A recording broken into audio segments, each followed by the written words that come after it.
Vande Mataram dear students.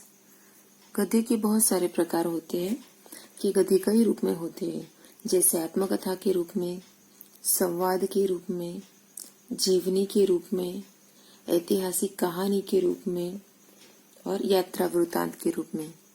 तो आज हम जो चैप्टर देखने वाले हैं वो यात्रा वृतांत के रूप में यानी प्रवास वर्णन के बारे में है, जिसका नाम है कन्याकुमारी की यात्रा, चैप्टर नंबर 10। पाठ का परिचय। इस यात्रा वृतांत में तमिलनाडु के दक्षिणी तट पर बसे खूबसूरत शहर तमिलनाडु के दर्शनीय स्थलों का वर्णन किया गया है। यानी ये यात्रा किसके बारे में है? तमिलनाडु में एक खूबसूरत शहर है कन्याकुमारी, उसके बारे में है। पाठ का उद्देश्य है ऐतिहासिक स्थलों से संबंधित इतिहास की जानकारी द्वारा ज्ञानवर्धन करना। अब देखेंगे चैप्टर को। जब से मैंने सागर की लहरों के बीच सूर्योदय और सूर्यास्त की सुंदरता के बारे में पढ़ा था, तब से मैं तमिलनाडु के दक्षिणी तट पर बसे खूबसूरत शहर कन्याकुमारी को देखने की बहुत इच्छा थी। यानी उसका अर्थ होता है कि कन्याकुमारी कहाँ बसा हुआ है? दक्षिणी तट यानी दक्षिणी किनारे पे बसा हुआ है। किसी न किसी कारण के चलते वहां जाना ही नहीं हो पा रहा था। अतः इस इच्छा तब पूरी हुई जब मुझे मेरी बचपन की सखी की बहन के विवाह का निमंत्रण मिला। यानी वो जाना चाहते थे पर जा नहीं पाते थे, पर इस बार उनकी इच्छा पूरी होने वाली थी क्योंकि उनको एक शादी का निमंत्रण यानी इनविटेशन पत्र मिला था। कन्याकुमारी में विवाह की सूचना से मेरा मन खिल उठा। मैंने अपनी एक अन्य सखी राधिका के साथ दोपहर की गाड़ी से वहां जाने का कार्यक्रम बनाया। निश्चित समय पर हम वैवाहिक स्थल पर पहुंच गए। इनविटेशन मिलते ही वो वहां पे शादी की जो जगह है वहां पे जाने का कार्यक्रम अपनी एक फ्रेंड होती है राधिका, उनके साथ बना लेते हैं। वर्षों बाद बचपन की सखी को अपनी आंखों के सामने देखकर हम दोनों की खुशी का कोई ठिकाना नहीं था। नहा धोकर हम सखी के साथ विवाह के काम में हाथ बटाने लगी। यानी वो कहाँ पे जा रहे थे? अपनी ही फ्रेंड की शादी में जा रहे थे। तो बहुत सालों के बाद अपनी फ्रेंड से उनका ऐसे मिलना हुआ था, तो उनकी खुशी का कोई ठिकाना नहीं था, जो एक मुहावरा है जिसका अर्थ होता है बहुत खुश हो जाना। विवाह की रस्में संपन्न हुई।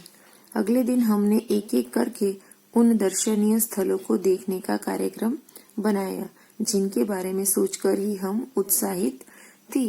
यानी जब वो शादी के लिए आई थी तो शादी तो खत्म हो गई, फिर दूसरे दिन वो लोग कन्याकुमारी के दर्शनीय स्थल यानी देखने लायक जगह पे वो लोग जाने का कार्यक्रम बनाते हैं। सबसे पहले हम समुद्र तट पर बने देवी पार्वती के अम्मन मंदिर पहुंचे। मंदिर में हमने देवी के दर्शन किए। तीनों समुद्रों अरब सागर, बंगाल की खाड़ी और हिंद महासागर के संगम स्थल पर बने इस मंदिर में सागर की लहरें किसी सुमधुर संगीत की ध्वनि से सुनाई देती थी।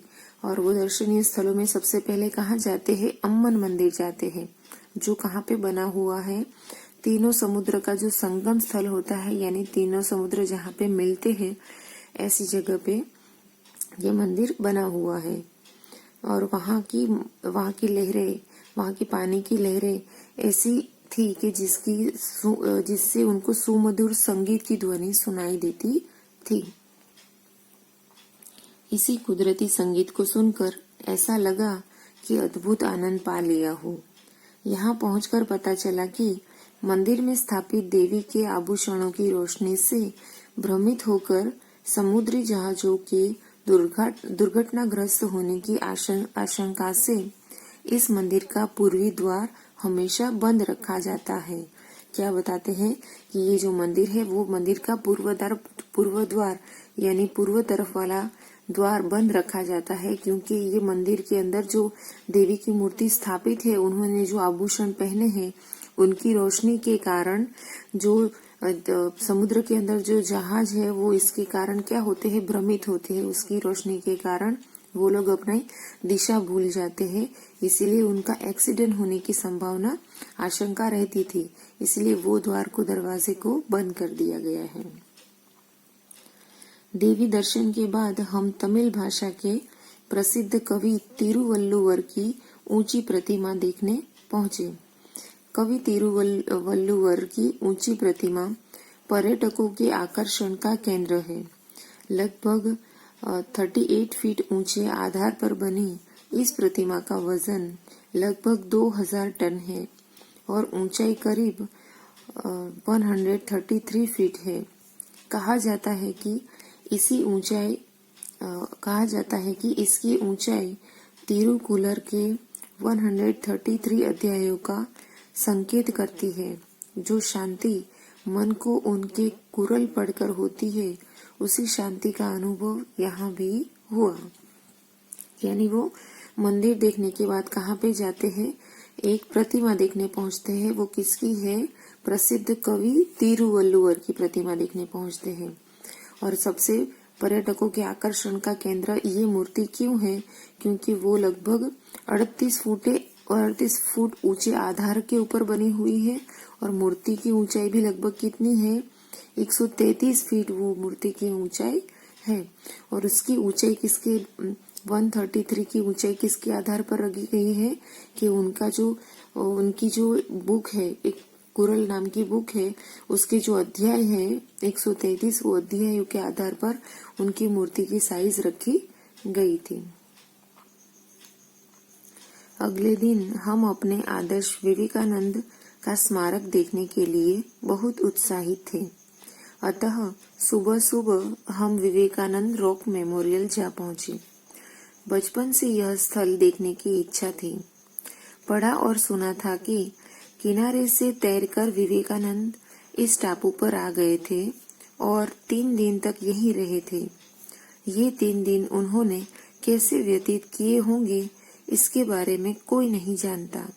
सब केवल यही जानते हैं कि इन 3 दिनों में उन्होंने राष्ट्र निर्माण का चिंतन किया था। इसी घटना के करीब 100 वर्षों बाद एकनाथ जी रानाडे ने शिला स्मारक का स्वप्न देखा और उसे साकार किया।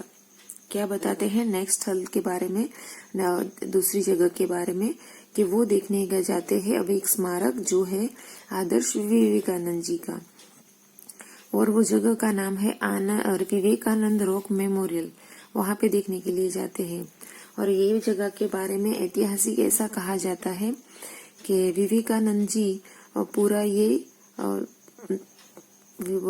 जगह पर तैरकर आए थे, ये टापू पर तैरकर आए थे और 3 दिन तक इसी जगह पे वो रहे थे।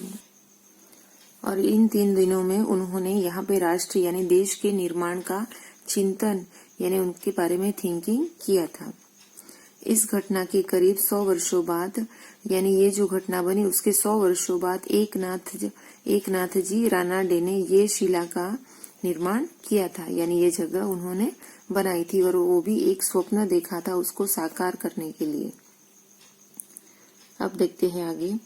स्वप्न पर बने इस सुंदर और आकर्षक स्थल को देखने के लिए दूर दूर से पर्यटक यहाँ आते हैं। विवेकानंद जी के प्रति सम्मान प्रकट करने के लिए इस पवित्र स्थान का निर्माण करवाया गया था। क्या बताते हैं कि ये सुंदर और आकर्षक स्थल देखने के लिए दूर दूर से लोग यहाँ पे आते हैं और उनके प्रति सम्मान प्रकट करने के लिए ये पवित्र स्थान यहाँ पे बनवाया गया था।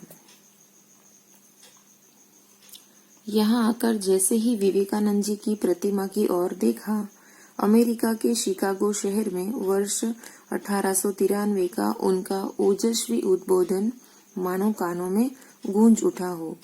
प्रतिमा दर्शन में ही उनके चेहरे पर वही दृढ़ता, ओज, ज्ञान और विवेक दिखाई दिया जो उनके व्यक्तित्व की पहचान था।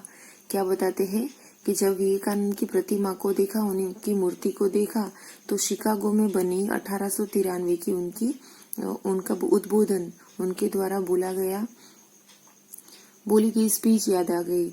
जो वहां पे उन्होंने उद्बोधन किया था, तब उनके चेहरे पर जो दृढ़ता, ओज यानी प्रकाश और ज्ञान का और जो विवेक दिखाई दिया था, वो अभी भी जैसे ही उनकी मूर्ति के अंदर अभी दिख रहा हो, ऐसा लग रहा था। मन उनके प्रति श्रद्धा से भर उठा। ऐसा लगा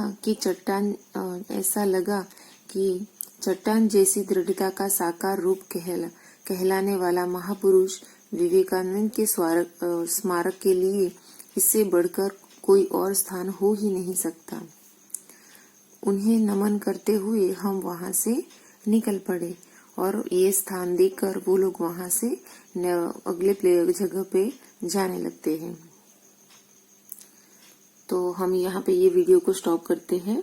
अब तक हमने देखा है कि वो लोग अम्मन मंदिर, विवेकानंद रॉक हॉल और तिरुवल्लुवर की ऊंची प्रतिमा, ये 3 जगह पे वो लोग घूमने के लिए जाते हैं। नेक्स्ट वीडियो में हम लोग देखेंगे कि वो लोग इसके अलावा और कौन कौन सी जगह पे कन्याकुमारी में घूमने जाते हैं।